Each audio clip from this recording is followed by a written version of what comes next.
वाकई में बिहार में छीना झपटी है और खासकर भूमिहारों की। तेजस्वी यादव झुठला रहे हैं, जंगल राज और 90 वाला दौर अब नहीं आवेगा। एकदम अपने को बदल रहे हैं तेजस्वी यादव भूमिहारों को अपने साथ लाकर।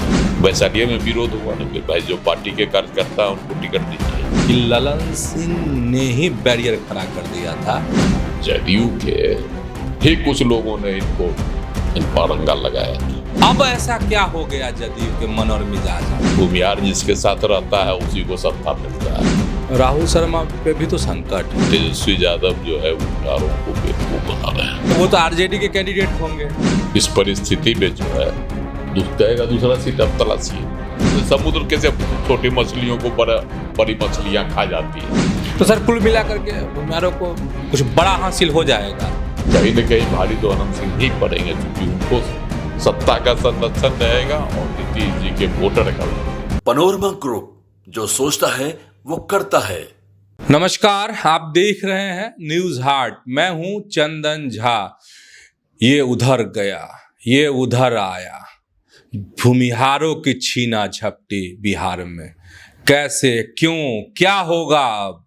आज इसी खबर को समझिए।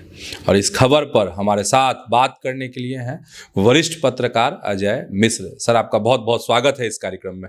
धन्यवाद चंदन जी। सर, वाकई में बिहार में छीना झपटी है और खासकर भूमिहारों की। इस बार के चुनाव में है ना, भूमिहार वोटर और भूमिहार नेता दोनों की जो है छीना झपटी चल रही है। भूमिहार नेता को जब छीनेंगे, झपटेंगे, तभी भूमिहार वोटर भी झपटाएंगे, है ना। इसी रणनीति पर यहाँ जो है चल रहा है। वो चाहे वह राजद हो, कांग्रेस हो या जनसुराज हो, वहां भी खेला चल रहा है इस सबका। खास करके इस बार राजद का ज्यादा ध्यान है भूमिहार वोटों की छीना झपटी पर और नेताओं की, है ना।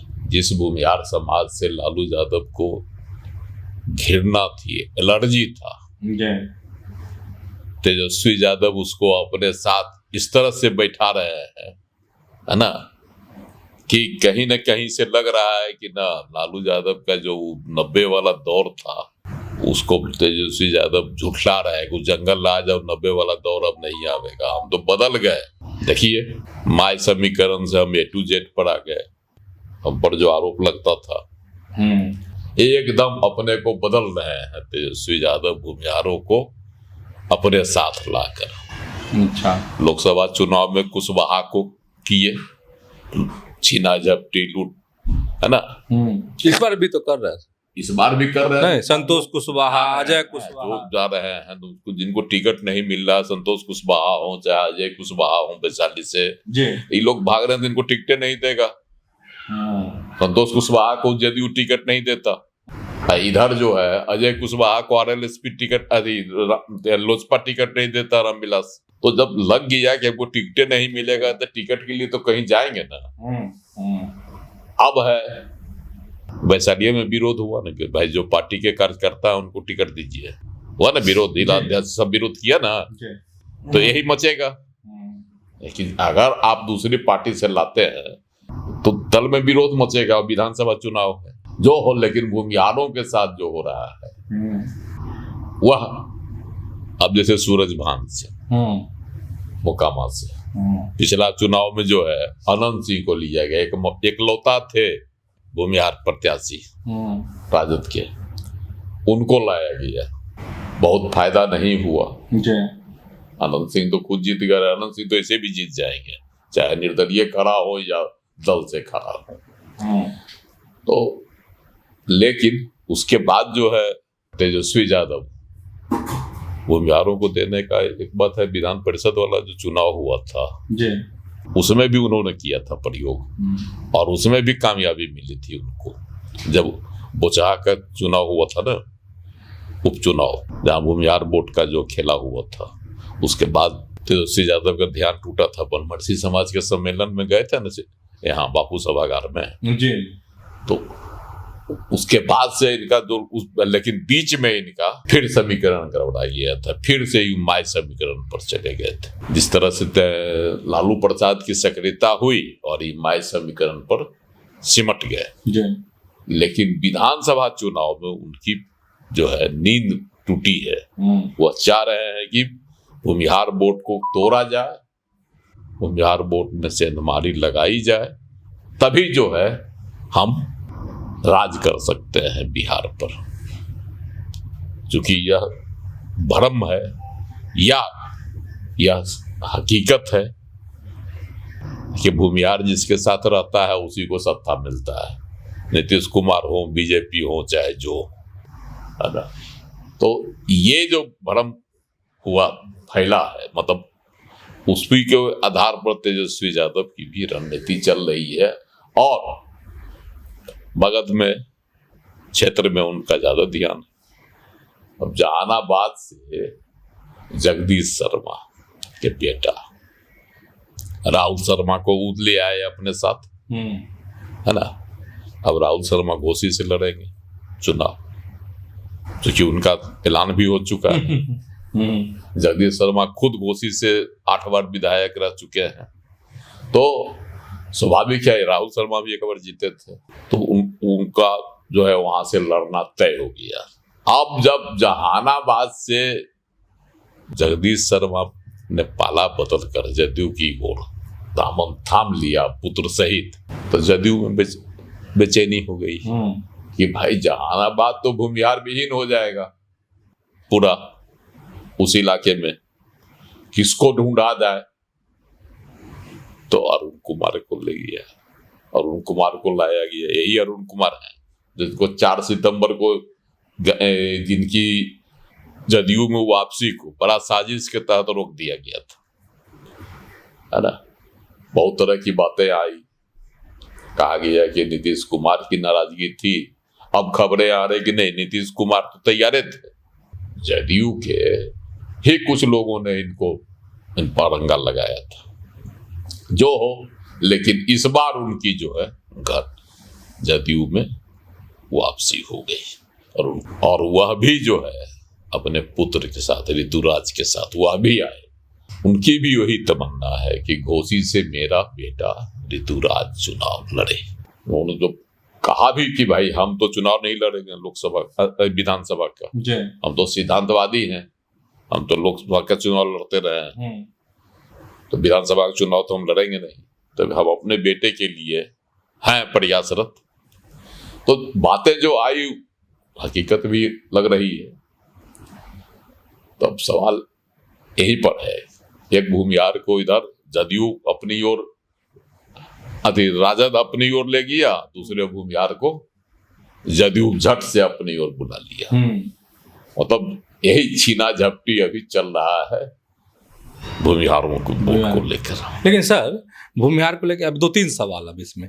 पहला सवाल कि ललन सिंह की मौजूदगी में डॉक्टर अरुण कुमार ने सदस्यता ग्रहण की बेटे के साथ, और यही ललन सिंह जो चर्चा थी एकदम तमाम चर्चा सत्ता के गलियारों में कि ललन सिंह ने ही बैरियर खड़ा कर दिया था और शामिल नहीं हो पाए थे उस समय अरुण कुमार। तो अब ऐसा क्या हो गया जदयू के मन और मिजाज में कि एकदम जो है कारपेट बिछा दिया गया? देखिए वही बता रहे हैं आपको कि जहानाबाद में जो जगदीश शर्मा के राजद में शामिल होने के बाद, वो भी बेटा सहित राहुल शर्मा के शामिल होने के बाद, वहां वैकेंट हो गया भूमिहारों का, क्योंकि जहानाबाद इलाका भूमिहारों का है जी। उधर मगध में, तो मगध में भूमिहार विहीन हो गया जदयू। अच्छा, तो अपना एक भूमिहारों में आधार चाहिए, इसीलिए अरुण कुमार को लाया गया। अरुण कुमार पहले भी समता पार्टी के ही समय से थे नीतीश को, हाँ, लेकिन बीच में संबंध खराब ना चलेगा। वो तो इधर कई पार्टी पे गए, वो जो है घूमते फिरते रहते हैं। 14 में क्या कहता है, वो उपेंद्र कुशवाहा के पार्टी में चले गए थे, उससे सांसद बन गए। तो उनका चलने फिरने का क्रम रहता है। इधर हाल में कुछ दिन पहले जो है अपनी पार्टी का विलय कर दिए लोजपा में, है ना, जी 2021 में। और उसके बाद जो चुनाव के समय उसको भी छोड़ दिए और बीएसपी से चुनाव लड़ गए जाना बस। तो उनका तो चलता फिरता रहा, कितना दल बदले हैं, को गिनती कीजिएगा तो अपने भुला जाइएगा। तो लेकिन है सर, हाँ। दम उस इलाके में कहा जाता है कि भूमिहारों के, हाँ, भूमिहारों के एक दबंग नेता है। जैसे अभी ये कहे ना भाई कि हम तो सिद्धांतवादी आदमी हैं, हम विधानसभा चुनाव नहीं लड़ेंगे, बेटा के लिए है, बेटा को लड़ाएंगे चुनाव। तो कहीं ना कहीं सिद्धांतवादी तो हैं, है ना। यही अरुण कुमार हैं जो नीतीश कुमार को कहे थे, है ना, बुड्डूस कांड जो हुआ था उसमें अनंत सिंह पर जो शक्ति बढ़ती गई थी, तो करेजा तोड़ देंगे। यही है ना, अरुण कुमार हैं। तो ये इनका रहा है और उसके बाद से इनको नीतीश कुमार जी किनारे रखे। लेकिन आज जब जहानाबाद में भूमिहार वोट का ख्याल आया तो वही अरुण कुमार को सब गले लगा लिए। लेकिन ललन सिंह को आगे करके, हाँ, ललन सिंह को ही, ललन सिंह ने ही लाया, ललन सिंह ने ही पहल की और सभी लोगों को मंच पर थे, सभी लोग। आगे सर मुख्यमंत्री का कोई आदेश ऐसा है कि सब? नहीं, वो तो मुख्यमंत्री का ही आदेश था अरुण कुमार को लाने का, नहीं तो अरुण कुमार को कैसे ले आते? बगैर मुख्यमंत्री के आदेश का संभव नहीं था। तो मुख्यमंत्री का ही निर्देश आदेश रहा होगा, तभी पहल हुई। ठीक है। अच्छा सर, राहुल शर्मा का जिक्र कर रहे थे, घोसी का आ रहा था, तो राहुल शर्मा पे भी तो संकट, उधर जो कह रहे हैं कि हम नॉमिनेशन कर देंगे, माने भाकपा माले। देखिए, घोसी के सिटिंग विधायक हैं पास, हाँ, माले से जी, रामबली सिंह यादव जी। तो स्वाभाविक है कि जब वह माले की सिटिंग सीट है तो वहां से आप जो है, आपके महागठबंधन में है माकपा माले, और क्या कहता है, एक अच्छी संख्या में जीतते भी हैं। लोकसभा चुनाव में भी जो है उनकी जीत 2 सीटों पर हुई के वोट का लाभ राजद को भी मिला, महागठबंधन को मिला, कांग्रेस को भी मिला, है ना। यह तो कहीं छिपी हुई बात नहीं है। तो उसकी सिटिंग सीट पर अगर आप किसी को बाहर से लाकर प्रत्याशी बना दीजिएगा तो विरोध तो स्वाभाविक है। इसीलिए माले ने जो है, रामबली सिंह यादव ने तो कह दिया कि हम तो 16 को कर देंगे नामांकन, बाकी जिसको देना सीट अपना देते रहे। यहाँ तो राहुल शर्मा फंस गया ना सर, उलझ गया ना।